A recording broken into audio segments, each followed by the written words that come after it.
भाई मार्केट में एक नया बाबा आया है। छोटा सा है, 10 साल का है, 5वीं कक्षा में पढ़ता है और भगवान श्री कृष्ण उसके सहपाठी हैं। और ये जो बच्चा है, ये लोगों के निशाने पे आ गया है। बच्चे का नाम है अभिनव अरोड़ा। और अभिनव अरोड़ा के जब से वीडियो बाहर आए हैं, तो लोगों ने पहले तो इसको देखना शुरू किया कि इसके बोलने का जो टोन है, वो बड़ा अलग है, काफ़ी आध्यात्मिक टाइप है। संत महात्मा जिस टोन का यूज़ करते हैं, वैसा ही है। शुरू में लोगों ने इसको एक तरीके से देखा कि हाँ यार, इतना छोटा बच्चा इतने अच्छे तरीके से बोल रहा है और भक्ति में लीन होके वीडियो बना रहा है। तरह-तरह के वीडियो सामने आए। फिर बाद में क्या हुआ कि एक वीडियो आता है। वीडियो था एक यूट्यूबर का जिसका नाम है ओनली देसी। उनका पहला वीडियो आता है, जिसमें उन्होंने अपनी पूरी रिसर्च करी इस लड़के के ऊपर, क्योंकि अभिनव अरोड़ा के बहुत सारे पॉडकास्ट वगैरह आ चुके थे। उसी को इसने एनालाइज किया। एनालाइज करने के बाद उसको पता ये चला, ये जो बच्चा है, ये बच्चा कहीं ना कहीं अपने मन से कुछ नहीं बोल रहा है। इसको किसी ने स्क्रिप्ट दी है। कुछ स्क्रिप्ट ये पढ़ रहा है, इससे बाहर ये बोल नहीं सकता, इससे बाहर ये कुछ बताता नहीं है। फिर उसने ऑब्जर्व करके बताया कि उसके जो पिता है, उनके पिता के कई सारे बिजनेसेस रहे। वो बिजनेसेस उनके लॉस में भी गए। कुछ एक में उनके ऊपर केस भी चल रहे हैं, यानी कुछ फ्रॉड किया या क्या किया, उसका उसने बखान किया अपने वीडियो में। और बताया कि उसके बाद थर्ड बिजनेस वो अभिनव अरोड़ा के तौर पर अपने बेटे को लॉन्च कर दिया, ऐसा उन्होंने कहा। और साथ में सेकंड वीडियो आया, उसमें भी उन्होंने यही सारी गलतियां जो अभी अभिनव अरोड़ा से सामने आ रही है उसके वीडियो में, कि वो किस तरीके से अपने पापा की दी हुई स्क्रिप्ट को ही पढ़ रहा है, क्योंकि वो छोटा बच्चा है। वो भी 10 साल का है, तो मासूम बच्चा ही है। क्योंकि अंडर एज तो बहुत सारे लोग आपराधिक घटनाएं भी कर चुके हैं, ये तो फिर भी एक नाटक कर रहा है। लोगों ने इसको इतना ट्रोल किया है कि ऐसा लगता है कि इसके एग्जिस्टेंस को ही क्वेश्चन में डाल दिया है कि ये बंदा जिंदा ही क्यों है। इस लेवल तक का ट्रोल आप देखेंगे सोशल मीडिया पे चल रहा है। ऐसा लग रहा है कि मतलब ये पहला बच्चा है या पहला इंसान है जो एक नाटक की जिंदगी जी रहा है। नाटक की जिंदगी मतलब लोगों को लग रहा है कि यही बच्चा, यही इंसान, यही फादर, यही इंसान, यही तरीके का नाटक पहली बार वो देख रहे हैं। मैं हैरान हूं कि सोशल मीडिया पे हर टाइप का कंटेंट मौजूद है। वल्गर से वल्गर, क्रिंज से क्रिंज, घटिया से घटिया, उन सब के फॉलोअर्स है। उन तक को ब्रांड डील मिल रही है। वो लोग पैसे कमा रहे हैं, जुए को प्रमोट कर रहे हैं, इलीगल चीजों को प्रमोट कर रहे हैं, सेहत को आपकी जो खतरनाक है उन चीजों को प्रमोट कर रहे हैं। बड़े से बड़े फिल्म स्टार प्रमोट कर रहे हैं, जिनके घरों में मतलब बाहर लाइन लगा के लोग खड़े रहते हैं एक झलक देखने के लिए। वो आपकी जिंदगी को रिस्क में डाल रहे हैं, झूठा नाटक खेल रहे हैं, आपकी जिंदगी को खतरे में डाल रहे हैं। उनको लेकर के उतनी नफरत नहीं है, इस बच्चे को लेकर के ज्यादा नफरत है। उनको लग रहा है कि यही ज्यादा बेवकूफ बना रहा है, बाकी लोग तो अपना काम कर रहे हैं। अगर कोई रोस्टर गाली दे करके किसी को मतलब रोस्ट कर रहा है, उसके कई सारे पर्सनल चीजों पर में जाकर के रोस्ट कर रहा है, बहुत उसको भी पसंद कर रहे हैं लोग, उसको भी स्टार मानते हैं लोग। उसकी हर एक प्रमोशन पे जो सामान वो बेचता है उसको खरीदते हैं लोग। सोशल मीडिया पे लड़ाई करते हैं कई सारे यूट्यूबर, कई सारे सोशल मीडिया इन्फ्लुएंसर, धमकियां देते हैं एक दूसरे को, तुझे घर से उठवाऊंगा। कुछ लोगों ने उठवाया भी है। उनके लोग फैन होने शुरू हो जाते हैं कि भाई का एग्रेशन देखो, एटीट्यूड देखो, भाई की मतलब पावर कुछ और है, उसके लोग पीछे लगने लग जाते हैं। एक दिन वो गलती से अगर कोई अच्छी बात कह दे, तो उसी को लेकर के पीआर करते रहेंगे कि भाई का दिल देखो कितना अच्छा है, और उसके पीछे लगे रहेंगे सारी जिंदगी भर, उसके फॉलोअर बने रहेंगे, उसके लिए कहीं भी जाकर के कोई डिस्कशन चल रहा होगा उसमें उसका झंडा बुलंद रखेंगे। बड़े से बड़े सिंगर जो कैसे से कैसे गंदे गंदे गाने बना चुके हैं, वो कई साल से अगर हिट हो रहे हैं तो उनको लेजेंड बोलेंगे, उनको बड़ा आदमी बोलेंगे। कई सारे फिल्म स्टार, उनकी 4-5 फिल्में बैक टू बैक हिट हो जाए, वो सुपरस्टार का दर्जा पा जाते हैं, उसके बाद वो आपको कुछ भी सामान बेचें, आप वो खरीदते हो। उसके बाद उनकी कोई ज़िम्मेदारी नहीं, वो कोई झूठा नाटक नहीं कर रहे। लेकिन ये बच्चा केवल झूठा नाटक कर रहा है। धर्म के नाम पर लोगों को बेवकूफ बना रहा है। अरे भाई साहब, आपको ज़िंदगी में हर मोड़ पर हर दूसरा चेहरा बेवकूफ बना रहा है। बस आपको खबर नहीं है। बस आपको खबर नहीं है।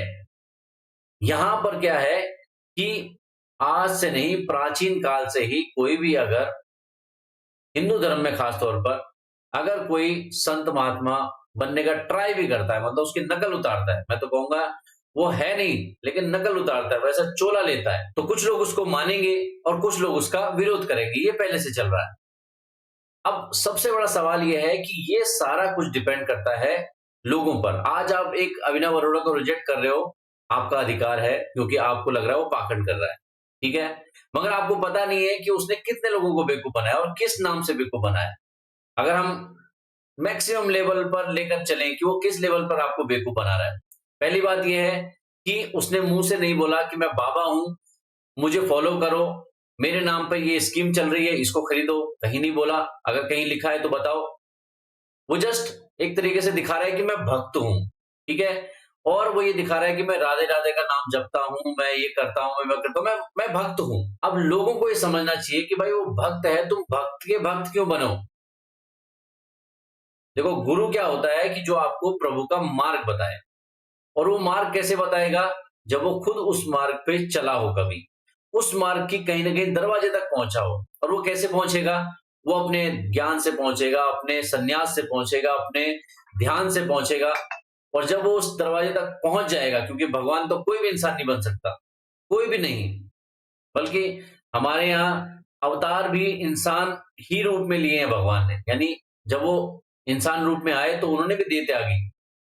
तो कहने का मतलब है इंसान रूप में भगवान को नहीं प्राप्त किया जा सकता, ये तो सत्य है।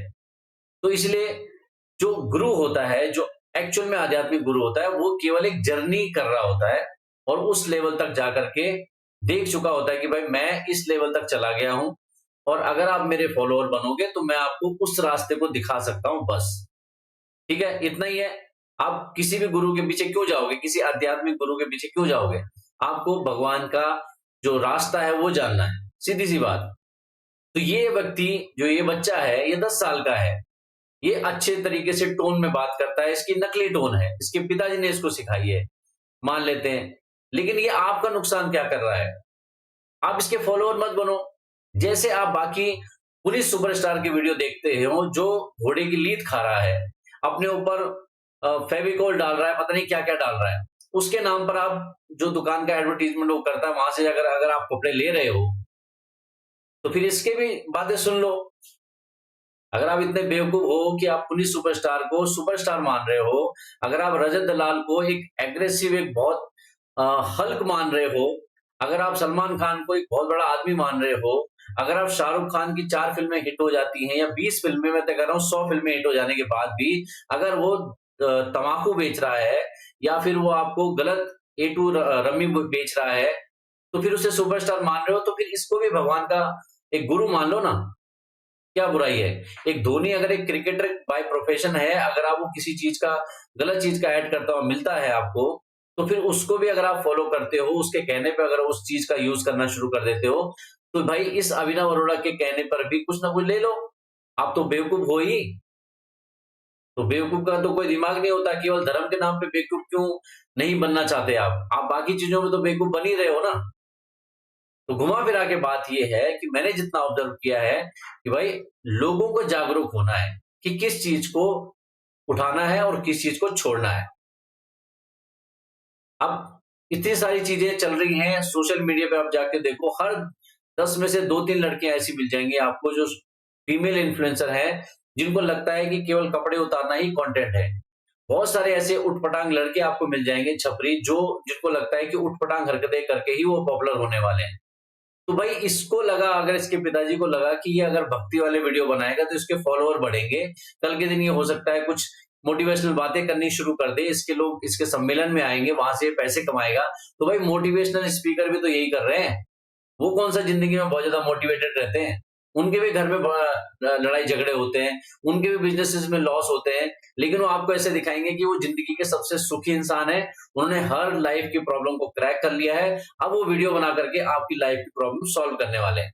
इतना ही फर्क है बस। क्लासेस में भी आपने देखा होगा, स्कूल वगैरह में भी जो थोड़े हेल्दी मोटे होते हैं, चबी बच्चे होते हैं, उनको बुली करते हैं। इसकी पर्सनालिटी को देख करके सब इसको स्टार्टिंग से ही थोड़ा-सा टारगेट करने लगे थे। उसके बाद इसके बोलने का तरीका, फिर जब ये एक्सपोज़ हुआ, इसके पिताजी इसकी स्क्रिप्ट लिख रहे हैं, लोगों को पता चला, फिर लोगों को बहाना मिल गया कि इसको बुली करना है। और इतना बुली कर रहे हैं, ऐसा लग रहा है कि अगर ये बच्चा, उसके पिताजी ने तो कमेंट ऑफ कर दिए हैं, और लीगली भी देखा जाए, अगर आप लीगली केस भी करोगे इसके ऊपर, तो आप कहीं नहीं स्टैंड करते। ये लीगली कोई गलत काम नहीं कर रहा है, ये जस्ट कंटेंट बना रहा है। आप बेवकूफ हो कि आप समझ रहे हो कि ये बाबा है। इसने अपने मुंह से कभी कहा ही नहीं मैं बाबा हूं। पाखंडी बाबा तब कहोगे ना कि मैं बाबा हूं, मेरे नाम का एक चूरण ले लो, तो मैं बाबा हुआ कि भाई मैं गलत चीज बेच रहा हूं।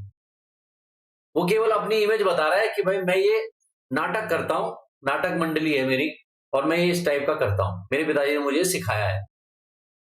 तो ये मुझे समझ में आया है पूरे सिचुएशन को देखते हुए। बहुत ऑनेस्टली जो मेरे दिल में है इस पूरे इंसिडेंट को लेकर के, जो मुझे लगा, वो मैंने आपके साथ शेयर किया।